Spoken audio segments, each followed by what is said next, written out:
In October 2016, in the state of Arkansas in the United States, a farmer was waiting in his pickup truck at the edge of his field in the evening. After a while, another vehicle pulled up beside him. The farmer got out of the truck, and within seconds, he was shot and killed. The farmer's name was Mike Wallace. The incident was not related to a land dispute, a financial issue, or an inheritance conflict. As the investigation progressed, the motive for the murder pointed in a different direction. Mike Wallace had been killed because of a herbicide. While preparing this video, I started with a simple question. A question that seems ordinary at first glance, but grows larger the deeper you go. Why can't a farmer replant the seeds obtained from their own field the following year? Throughout history, this is exactly how agriculture worked. Seeds were saved, they were shared, they were replanted. But today, in many countries, this is no longer possible. And the reason is not nature, not climate, not disease. The real reason is that law, technology, and commerce have moved to the center of agriculture. When you examine modern agriculture, you begin to notice something. The person working the field is often not the owner of the seeds they plant. Because seeds are no longer just biological entities, they are also a matter of intellectual property, patented products. This means seeds are now governed not only by nature, but by contracts, licenses, and legal frameworks. What was once a shared resource has become a controlled asset, and this fundamentally changes a practice that has existed in agriculture for centuries, reshaping the relationship between the farmer, the land, and the seed itself. From the mid-20th century onward, a major turning point occurred in agriculture. Chemicals, herbicides, and genetic interventions spread rapidly with promises of higher yields and less loss.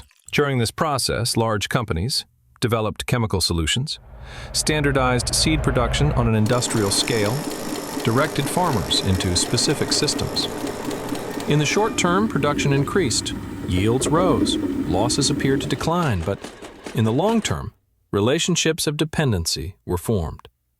Farmers became tied to specific inputs, and stepping outside these systems became increasingly difficult. While conducting research, we frequently encounter this. Some substances are considered safe at the time they are introduced to the market.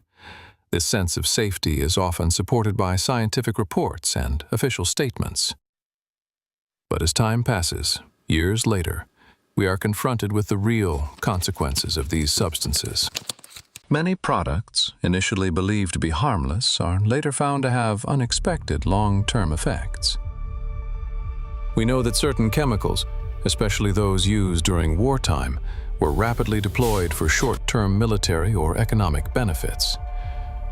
It is now scientifically accepted that these chemicals have left lasting effects on human health, on the environment, and on genetic structures. Some were banned years later. Some were quietly withdrawn from the market. Others continued to be used for a long time, even after their effects became clear. These examples tell us one thing. Being called safe today does not mean it will be safe forever. Today, some herbicides widely used in agriculture are also at the center of a similar debate. Within the scientific community, there are serious disagreements about these substances. For the same chemical, there are studies that reach completely opposite conclusions. On one side, there are studies claiming that these herbicides are safe. Reports are published stating that they pose no risk when used correctly. On the other side, there are studies linking these substances to cancer, environmental degradation, and long-term effects on ecosystems. And this is the critical point. Who is funding these studies? How independent is the research being conducted? And to what extent are scientific conclusions intertwined with economic interests? The real breaking point emerges here. Genetically modified and patented seeds have fundamentally changed the farmer's role in the production process. In the past, a farmer could save the seeds obtained from the crops they planted and reuse them the following year. Today, in many systems, this is no longer possible.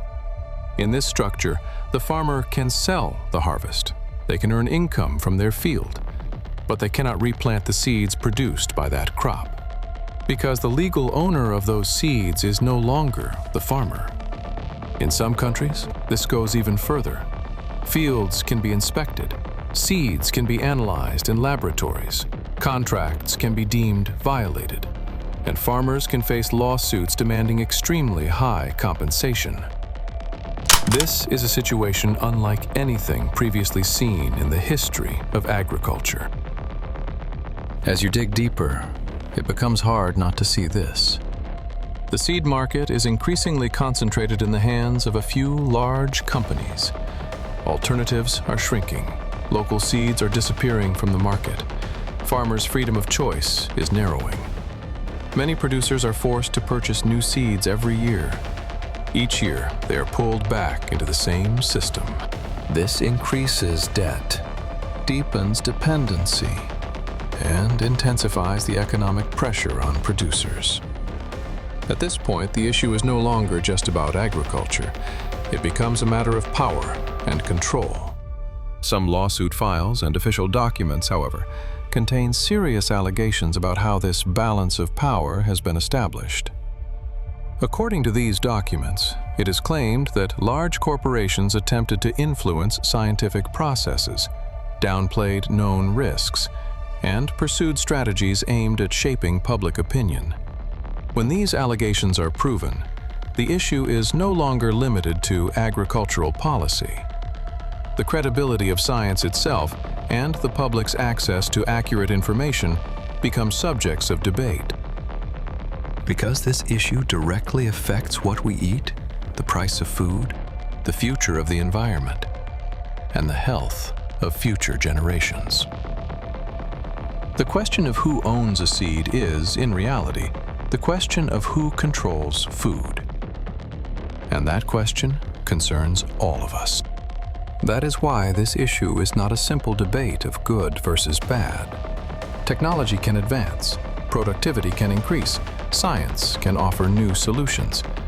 But if control is concentrated in the hands of a few, then it is time to stop and think. And perhaps we should return to the very first question. Why shouldn't a farmer be allowed to replant the seeds that come from their own field? Don't forget to like the video, subscribe to our channel, and share your thoughts in the comments.